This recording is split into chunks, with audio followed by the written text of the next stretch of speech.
Okay, so I just wanted to point this out.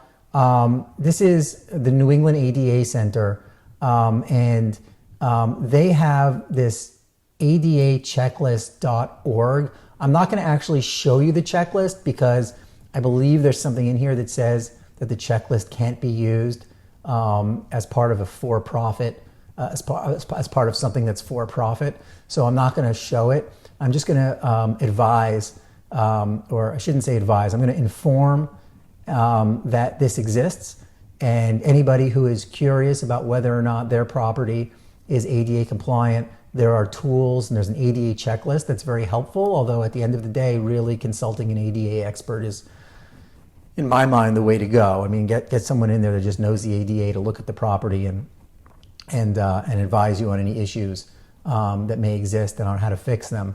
But this is a sort of a quick and easy way to at least preliminarily look at whether or not there are any issues at the property. And that's, of course, for physical barrier cases, physical barrier issues. Final issue that I'm going to raise in this course is the IRS tax credits and deductions for becoming ADA compliant. I am not an accountant. I am not a financial advisor. I have no business telling anybody anything about accounting or financial advising or taxes or anything else. But I do know that there is some type of IRS credits and deductions for becoming ADA compliant. And that is definitely something that anybody who, here I went to the IRS page here that's specifically about disabled access credit. Definitely something, here's the URL, and I'll put a link to the URL in the course materials as well. Obviously something that anybody who is thinking about becoming compliant, well, everybody should be thinking about becoming compliant. Everybody should become compliant.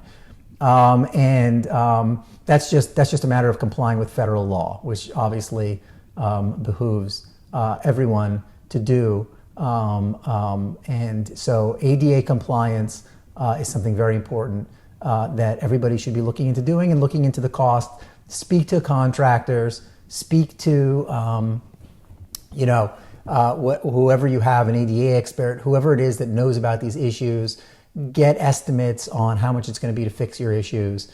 And then you can ask your accountant about this IRS tax credit to see if there's going to be any financial benefit to do it, which will offset the cost. Again, general advice, just information, not saying that anybody should do anything specific, but I'm just educating you all about what's out there in case you might be able to benefit from it. Okay, that is going to conclude